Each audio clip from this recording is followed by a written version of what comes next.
Hello, my name is Elizabeth, and today I'll be talking about striking similarities between Georgian menageries, early zoos, modern roadside zoos, and pseudo-sanctuaries.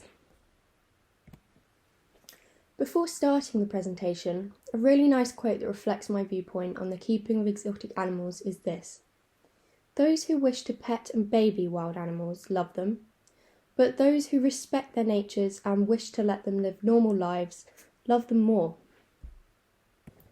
Humans have kept other animals in captivity for thousands of years, but the first to keep exotic animals were the wealthy elites of Egypt, Greece, China, and Rome. After this, medieval and Renaissance Europe also started to keep exotic animals. The purpose of keeping such animals was to boast the individual or empire's wealth, and also to display the power involved with mastering nature through being able to contain dangerous animals such as tigers and lions. Sometimes animals were gifted from leader to leader.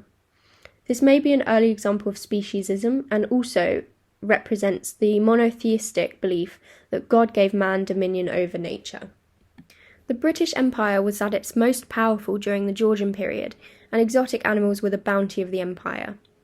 Colonialists shipped exotic animals from their native lands to Britain. On hearing about these completely unheard of exotic animals, the nation became fascinated with them. As a result, entrepreneurs seized their chance to make fortunes by creating menageries filled with as many exotic animals as they could cram into the building or room. Some of the most popular menageries were Polito's Menagerie and the Exeter Exchange Royal Menagerie. These housed many animals including hyenas, lions, jaguars, sloths, camels, monkeys, a hippopotamus, and hundreds more. You can see here how the animals were housed in tiny cages with no enrichment whatsoever. They were displayed as taxidermy is, however, these animals were alive. It wasn't just businessmen who owned menageries. In fact, royals and many owners of stately homes had their own menageries. For example, Goodwood, Stowe and Woburn estates had their own. The Earl of Shelbourne owned exotic animals including an orangutan and a leopard, and Queen Charlotte kept an elephant and zebras at Buckingham Palace, and kangaroos at Kew Gardens. Often, if menageries such as Polito's didn't have a ferocious beast on display, they would have been outcompeted by one that did. It seems that the Georgians had a fascination with dangerous animals, and this was seen when many animals who had injured or killed humans became the star of the show at the menagerie that they were kept in. Animal welfare was pretty much non-existent in these menageries. If being kept in a tiny cage, never to be allowed to stretch your legs, wasn't bad enough, animals had to endure hours of being prodded, teased, and beat by visitors and keepers, as we can see from these letter excerpts from children visiting Polito's Menagerie. It would have been extremely threatening to the animals, with no opportunity to escape. This would have led to most of the confined animals developing stereotypic behaviours, which are highly repetitive, invariant, functionless behaviours, such as repetitive pacing, swaying, head bobbing, bar biting, and over-grooming, or excessive licking. These behaviours result from the frustration of natural behaviour patterns, impaired brain function, or repeated attempts to deal with a problem. Sometimes private menageries were developed into zoological gardens, which were more like the zoos we know of today. These first appeared in Europe, and the oldest being Schönbrunn Zoo, which was opened to the public in 1778. And here you can see that the enclosures were slightly bigger, however, still bound cages and not much enrichment at all. The creation of these zoological gardens meant that animal welfare was slightly improved, with enclosures being slightly bigger and not all of them were indoors. However, the animals still faced a life of barren enclosures with little to no enrichment, and visitors would often provoke the animals. Therefore, the animals such as these polar bears in Bristol Zoo would have displayed stereotypic behaviours, such as pacing. In the present day, roadside menageries are like a blast from the past. It seems that humans have not moved on from their fascination with exotic animals. The cheapest place to see these animals is at one of the many roadside zoos in America. These establishments are small, unaccredited zoos. They are for-profit businesses, and therefore none of the money they make is given to conservation charities, even if they imply this is the case. They are sometimes created to attract people to other places, like amusement parks, service stations like the Tiger Truck Stop, which we'll see in the coming slides, motels and restaurants. To many people, roadside zoos are appealing because for less hassle and less money, you can just go and see animals in a small cage with concrete floors off the side of a motorway. But this is where they will spend their entire lives, most likely. For even more money, you can hold and have your picture taken with a tiger cub or other baby animal, as you can see here in the slide. However, these roadside zoos offer no environmental enrichment, no opportunities to socialise, and no opportunity to retreat from the public or conflicts with other animals. Sometimes, the animals become desperately lonely from being housed on their own in a barren cage. And you can see an example of this here in the slide, with this lemur at Deer Haven Mini Zoo in Maryland. Just as in Georgian menageries and early zoos, many animals develop harmful stereotypic behaviours from having such a poor physical and mental state. And here I've also included a couple of popular roadside zoo destinations, just so you can see what they look like when you approach them, or maybe when you see an advertisement for them on the highway. I feel like these two images really demonstrate just how similar the conditions of an early zoo were to the conditions still experienced by many animals living in a roadside zoo. Here you can see Tony the tiger, who was confined to the cages of the Tiger Truck Stop in Louisiana. Sadly, he was never rescued and died here after spending 17 years in the same cage. You may be aware of roadside zoos and instead choose to visit a sanctuary.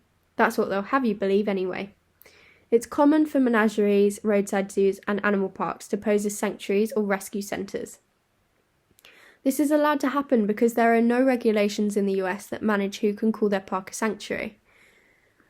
Luckily, you can check if the sanctuary you want to visit is accredited by the main organisations for sanctuaries and rescue or rehab centres, such as the Global Federation of Animal Sanctuaries and the American Sanctuary Association.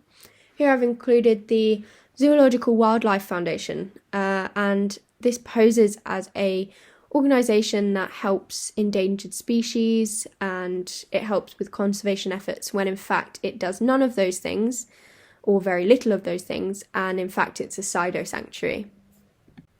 So what are some things that these roadside zoos and pseudo-sanctuaries do that real ones don't?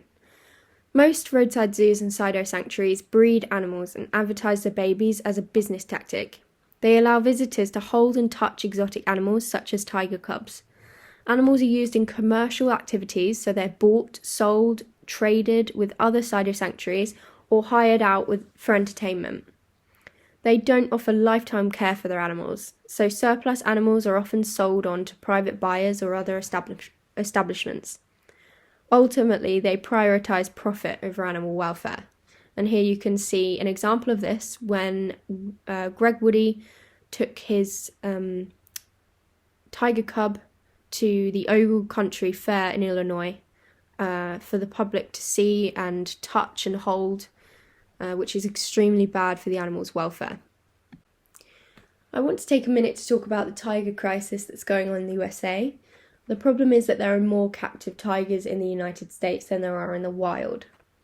This is a major animal welfare concern, as many are kept as pets and don't receive the adequate care they need from their owners, such as proper space, enrichment, or a good diet.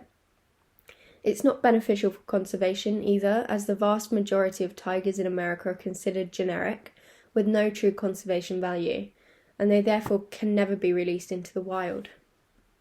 And here you can see Joe Exotic, the star of Tiger King. He's now in prison for his crimes. I won't go into that now. However, this documentary did highlight the crisis for many people, and it's something that has been of great discussion. So moving on, let's see how all these establishments compare when assessing animal welfare using the 5 domains model. On a scale, grade A means there is no welfare compromise, and grade E means there is a very severe welfare compromise.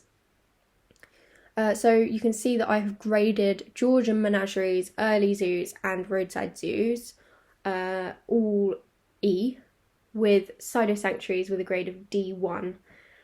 It's interesting that as well as Georgian menageries, early zoos, and roadside zoos, motives being the same, the welfare status of their animals are all severely compromised.